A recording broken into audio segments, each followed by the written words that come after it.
The Topeka Police Department mourning the loss of one of its own tonight. 40-year-old Corporal Jason Harwood killed in the line of duty. Good evening. I'm Melissa Bruner.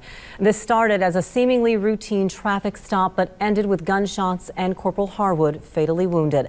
A suspect is in custody tonight. 13's Justin Surrency begins our coverage. He is live from Southeast 6th and Deer Creek Traffic Way, where the story began just before 5 p.m. Justin. Melissa, we're here live at the scene where just over 5 hours ago, 15-year veteran Corporal Jason Harwood was shot and killed along this roadside at Southeast 6th while conducting what Sheriff Herman Jones of the Shawnee County Sheriff's Department says was a routine traffic stop. Now, a number of local law enforcement agencies teamed up when they heard that call from dispatch of an officer down around 4:45 p.m. right here. Sheriff Jones says that the occupants in the vehicle that shot Corporal Harwood fled the scene, causing an all-out investigation. All the agencies involved, KHP, the Kansas Highway Patrol, the Shawnee County Sheriff's Department, Topeka Police, were searching up and down this roadway in the Deer Creek, in the woods. The Topeka Fire Department were here. A K-9 unit was searching for any occupants that may have fled on foot as well. And in fact, Sheriff also says that around 3.5 hours later at 7:15, they apprehended a suspect involved in the shooting that killed Corporal Harwood. That was 31-year-old Ross Lane. He was apprehended in Lawrence, was taken without incident. He is being driven right back to Shawnee County Jail for interviewing. And right now, the shocking death of Corporal Harwood has definitely shaken up the Topeka law enforcement community. Sheriff Herman Jones says that both departments will lean on each other for support. We will be grieving, as you know. We have experienced this too often. We have protocol in place to help our officers deal with this tragic set of circumstances. You know, we're going to rally around each other. We're going to love each other. We're going to hug each other, and we're going to get through this. This is a tough time for us, and we just would ask that you all would respect us on that, you know, and give us that opportunity. But it's tough. It's tough, you know. No police chief, no law enforcement officer wants to ever have to deal with this type of situation.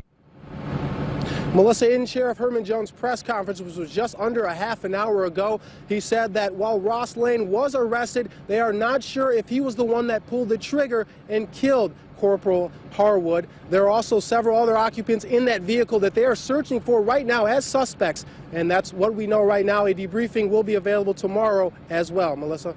All right, we'll keep everyone up to date on that. Justin Surrency, thank you. About an hour into the manhunt for the suspect tonight, we received a call in the 13 newsroom. The man on the other line said he was the person they were looking for the shooting of the officer. Ross, what's your last name? L-A-N-E? The man told me he was Ross Lane and that he didn't mean for what happened to happen. He told me he was alone, that he ran away from a person who was in the car with him because that person didn't know he was going to shoot.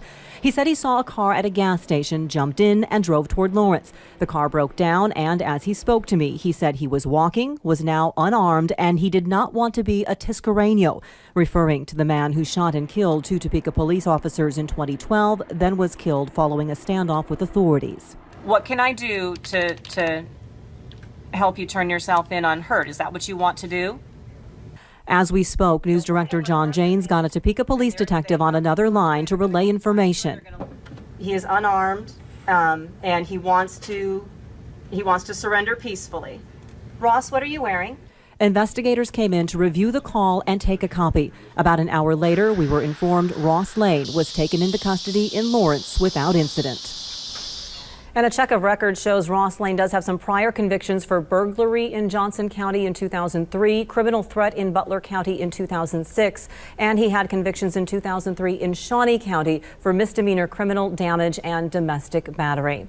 Corporal Jason Harwood was 40 years old. He is survived by his wife and 2 sons. Harwood served with TPD for 15 years. He was a member of the hit and run unit and a canine officer.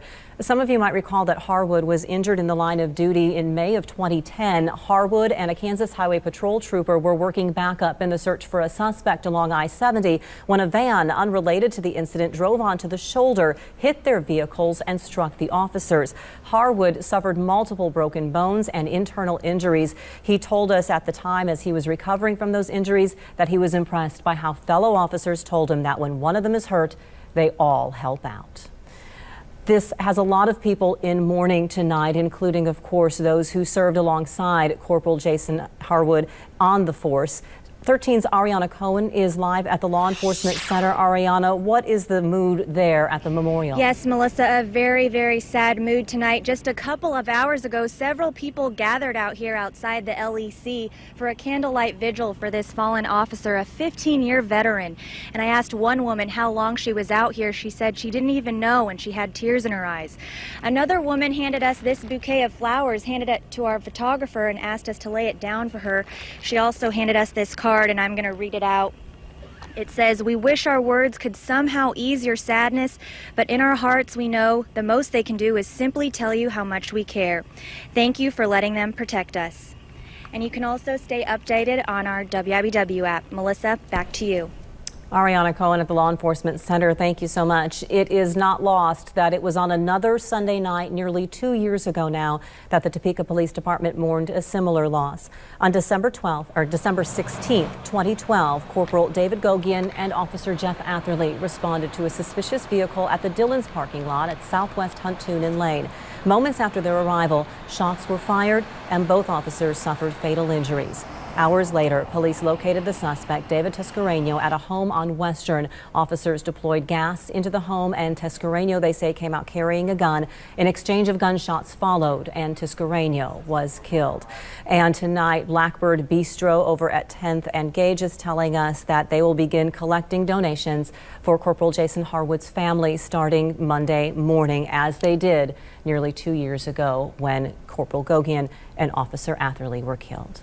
We have a few other stories we'd like to get you up to date on tonight. Among them, dozens of soldiers received a hero's welcome home today in the capital city. 45 soldiers of Company G, 2nd Battalion, 135th Aviation Regiment in the Kansas Army National Guard were greeted by family members in Hangar 680 of Forbes Field. Soldiers say they love to serve and protect their nation's freedom, but are very comfortable being back. What we'd like to say is what we wanted to say for the last 10 months, and that is, welcome home, Golf Company. The soldiers were deployed to Afghanistan in November of 2013 to provide aerial evacuation and movement of patients. People and businesses in Junction City, you should know that you might experience a loss in water pressure tomorrow morning. The city's Public Works Department Utility Division will be repairing a 12-inch water main line starting 9 a.m. Monday. Residents and businesses in the 300 block of Grant Avenue are warned that they may experience a loss in water pressure. The repair should take 4 hours to complete. Attorney General Derek Schmidt announced Thursday that more than $200,000 will go to victim service programs. CASA of Shawnee County receives just over $16,000 to provide for advocacy for children who are abused and neglected or in foster care. Lifehouse Child Advocacy Center will receive $20,000 for the prosecution of child sexual assault cases. The YWCA Center for Safety and Empowerment is receiving $130,000 for community services. And finally, TFI Family Services will receive $51,000. They will be using the money for safe, quality, supervised visitation and exchange services in the Topeka community. The grants were awarded from the State Crimes Victims Assistance Fund for child abuse and neglect and other agencies. It was a holy smokin' good time for two faith-based organizations this weekend. Mother Teresa of Calcutta Catholic Church on Northwest 46th Street. They have a farmers market they use to help the Topeka Rescue Mission, and they cashed in with a $20,000 check presentation today. The money exceeded the donation they made last year. That total was $18,500. The MTCC Farmers Market also was in conjunction this weekend with the Jamboree that they hold up there. It was held on the plaza. Guests enjoyed live music, a car show, and a pancake feed. Proceeds from the event benefit Mother Teresa Catholic Church and their community outreach programs.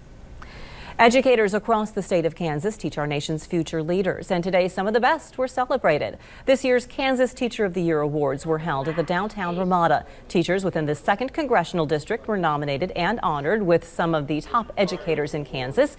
Several winners were named as semifinalists. Abby Hedrick, a 7th grade math teacher at Paola Middle School, and Jamie McDaniel, a 5th grade teacher at Sunflower Elementary School, also in Paola, were named the regional finalists. They were awarded $2,000 courtesy security benefit. One blood donor can save 2 patients, and Topekans did their best today to add to the cause. Westridge Mall and the Community Blood Center hosted a blood drive this afternoon. It was outside the JCPenney and Old Navy locations. It was a win-win for all parties involved. All those who donated today received free tickets to the Royals Red Sox game set for Thursday, September 11th.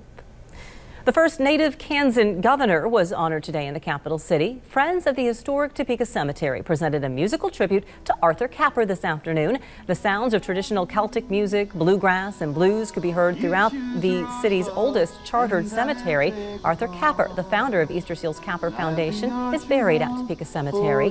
Easter Seals Capper Foundation provides services to ensure children and adults with disabilities and their families have opportunities to live, learn, work, and play in their communities. We could all stand to save a few dollars, and Moms Every Day's Amanda Lanham tonight shares how to save a big chunk of change. We've all heard of typical money pitfalls like getting your morning brew at a coffee shop or frequently eating out. But in today's Mom's Everyday Minute, we have more substantial ways to save money found at Fool.com. The first way is on your house. New home square footage has increased almost 40% since the late 80s. Do you really need 2 guest rooms and 3 bathrooms? Maybe consider downsizing. Another way to save is on your vehicle. Average car loans are nearly $30,000. But do you really need a fully loaded SUV? You can buy a fuel-efficient new car for almost half of that. The last place to actually save money is on your education. College is seriously expensive, particularly private schools. A much cheaper way to go is 2 years at a community college and 2 years at an in-state public university. For more ways to make mom's life easier and save some money, visit momseveryday.com. Amanda, thank you so very much. Outdoors, it is September, a week into September now, and finally starting to feel like we're making that change toward fall. Doug Myers is in tonight with your forecast. Doug? It turned out to be a beautiful weekend. High temperatures in the 70s, touching 80 degrees in some spots today. It's going to get even warmer tomorrow, and then major changes by the end of the work week. Right now, we do have clear skies overhead. Very comfortable out there. Our Parish Hotel, Ramada Hotel, and Convention Center camera. And yesterday, we were around the mid-70s. Today, we were more in the upper 70s. In fact, here in the capital city, we had topped out at 79 degrees. After starting off very cool, we started off the morning at 52 degrees. Some spots even dropped into the upper 40s. At 79 was well below average for this time of year. 84 would be considered average and well below where we were at this date last year. We hit 100 degrees on this date last year with a low of 69. No rain today or last year on this date. 57 degrees for your Summerland Furniture bus stop forecast tomorrow morning. Certainly not as cool as this morning. And then the winds will pick up just a little bit for tomorrow, gusting around 25 miles per hour with a high of 87 degrees. So a very warm day tomorrow and even into Tuesday as well. Clear skies, quiet conditions outside our capital federal sky cam. 65 degrees, east-southeast wind at 5 miles per hour. 62 right now in Hiawatha, 61 in Manhattan, and 63 degrees in Emporia. And temperatures for tomorrow, 80s and 90s across the region before a big cool down as we head towards the end of the week. Nothing going on right now across the state of Kansas. There is a weak disturbance pushing through along the South Dakota-Nebraska border. As this continues to push down to the south and east, it should avoid us. So we're going to stay dry with this weak disturbance. In fact, Supercast does a good job with that. We'll have clear skies tonight, mid to upper 50s for overnight lows, mid to upper 80s for tomorrow, maybe a few high clouds, but we will stay dry. And as we head towards Monday night and early Tuesday morning, we may have a few scattered showers and thunderstorms for your morning commute on Tuesday. Most of the day will be dry and are mostly cloudy skies, another warm day. And then the afternoon, we'll have another round of storms Tuesday afternoon into Tuesday night and also into Wednesday. Tuesday night, you can see right here at 11 o'clock or midnight, I should say. This is when the best chance for storms will be in the next couple days. So 57 overnight tonight, southeast wind around 5 miles per hour, 87 for tomorrow, south winds gusting around 25 miles per hour, and then mid to upper 80s on Tuesday. Now, some of the storms in the afternoon could be on the severe side, especially along and north of I-70. Hail and wind would be the primary threat. I think the tornado threat will stay low. And then a cold front will push our temperatures down to the mid-70s Wednesday and then 60s by Thursday and Friday. Melissa? Thank you so much, Doug. The investigation continues tonight into the shooting death of a Topeka police officer. We will update this developing story for you when 13 News at 10 returns. You're watching 13 News at 10 with Melissa Bruner.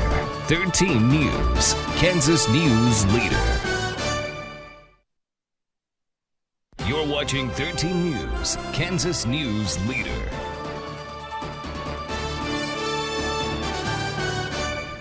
We want to take you back to our top story tonight, the shooting death of a Topeka police officer in the line of duty. 40-year-old Jason Harwood killed tonight during a traffic stop at 6th and Deer Creek. Justin Surency is live at the scene. And Melissa, we're still here along Southeast 6th in Deer Creek Traffic Way. The crime scene tape, as you can see, still covers a blocked off portion of the street across from the Reacher's food plant. A tow truck has just moved in to remove what we presume to be Corporal Jason Harwood's vehicle, of course, where he was shot and killed this afternoon.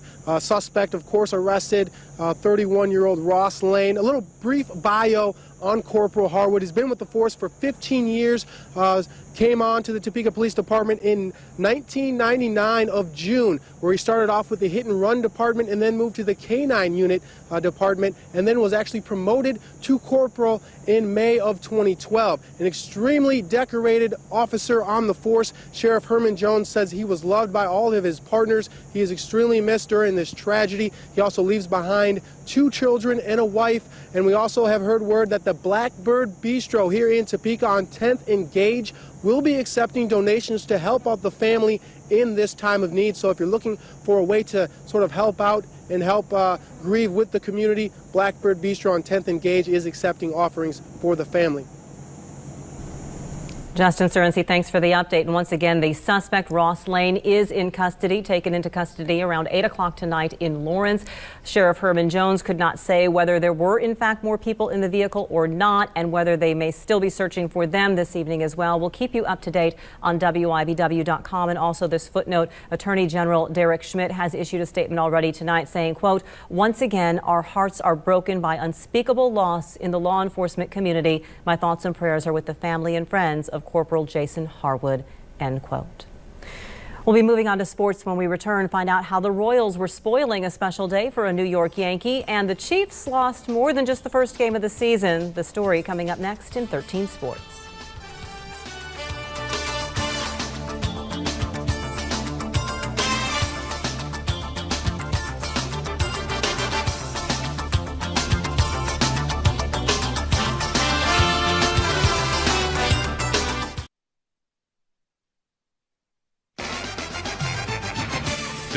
Sports with Jonathan Deutsch. Good evening, everyone. It's that time of year again. Sundays filled with NFL games. The Kansas City Chiefs opened their season at home today against the Tennessee Titans. So let's go to Arrowhead, shall we? Andy Reid hoping for big things from his team this season. Cairo Santos, the rookie kicker, he got everything going for the Chiefs today. Started with a 35-yard bank shot, 3-0 Chiefs. I'll bet you he couldn't do it again if he tried. Well, next possession for the Chiefs, Santos trying again. This time it's going to hit the upright and not go in, so it stays 3-0. Ensuing possession for Tennessee, and Jake Locker finds Delaney Walker, who makes a magnificent catch in the back of the end zone, 7-3. Now, last minute of the first half, Kansas City looking to move from the shadow of their own end zone. It's not a good decision, as there's the interception from the $68 million man. Titans ball on KC's side. They would actually end up getting a field goal out of that, making it 10-3 at half. The Titans win this one 26-10. Two big things led to the Chiefs struggling today. 2 defenders, Mike DeVito and Derek Johnson, both suffered Achilles injuries, and Jamal Charles only had 7 rushing attempts for fewer than 20 yards. Here's his thoughts on today's game. We lost the first game and didn't go the way I wanted to go, and we got to move on from it. You know what I'm saying? We can see them guys again. You know what I'm saying? I feel like we should be better than that team. The Royals played an afternoon game today in New York, looking for their first season series win against the Yankees since '99, and it was Derek Jeter Day at Yankee Stadium. That's Michael Jordan, part of the ceremonies for number 2, Derek Jeter. But in the second, Nori Aoki with a swinging bunt. The pitcher fields it and, throws it into the outfield. The Royals would come in to score. They get 1 run there. In the third, Eric Hosmer, he's going to hit the single to right, and Alex Gordon, also known as Twinkle Toes, stumbles around third. Brian McCann doesn't even look, may have had a play at the plate. Hosmer eventually would get tagged out at first, but it's 2-0 Kansas City. In the fifth, the rookie, Yordano Ventura, he strikes out the legend, Derek Jeter, on Derek Jeter Day. And then in the ninth, Wade Davis gets the strikeout and the save. The Royals get the sweep over the Yankees. The Firekeeper Golf Course hosted golfers from all over the world today for the final round of the Symetra LPGA tournament. It was a 3-golfer race headed into the final day at Firekeeper, but one golfer pulled away early, and that was Olivia Jordan-Higgins from the United Kingdom. She was in a groove early on, recording 4 birdies on the front 9, and the rest was history for Jordan-Higgins. She finished 12 under par and is the winner of the Prairie Band Casino and Resort Charity Classic. The final round of the BMW Championship was played today at Cherry Hill Country Club. Looking at the leaderboard here, Billy Horschel gets the win, finishing 14 under. Then you see Bubba Watson at 12 under, and kind of a traffic jam of well-known players with Furyk and Fowler and Sergio Garcia all there tied for 4th, and Rory McIlroy at 8th. And then Gary Woodland, -3, he finishes 23rd. He shot 1 under today, and because Woodland finished in the top 30, he moves on to the Tour Championship next weekend, which is the final leg of the FedEx Cup. And the new AP poll in college football was released today. Florida State, no surprise, remains at number 1. Oregon jumps Alabama from 3-2 after the Ducks beat Michigan State. Quack, quack. Sparty dropped from 7 to 13 because of that loss. 5 SEC teams in the top 10, 2 from the Big 12 in the top 10. And there you see Kansas State at 19 after their win against Iowa State yesterday. And that's it for sports. We'll send it back. All right, Chris, thank you so very much, and we'll be right back.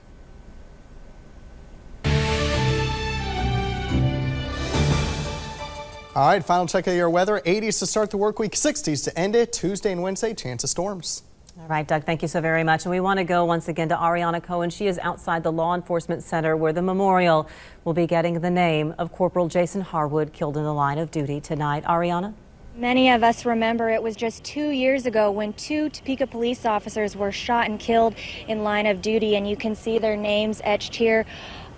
Corporal David Gogian and Officer Jeff Atherley in 2012, and now sadly another fallen officer will be added to this list, Corporal Jason Harmon. And we will keep you updated with this investigation as it continues. Melissa? Ariana Cohen outside the Law Enforcement Center. Thank you very much. 40-year-old Corporal Jason Harwood shot and killed in the line of duty tonight. He is survived by his wife and 2 sons. We have the very latest on this developing story, including the arrest of a suspect taken into custody in Lawrence earlier this evening, along with just what unfolded at 6th and Deer Creek Trafficway. That is all posted for you at WIBW.com. For now, that is 13 News at 10. Glad you could be along with us. Stay safe, everyone, and we will see you tomorrow.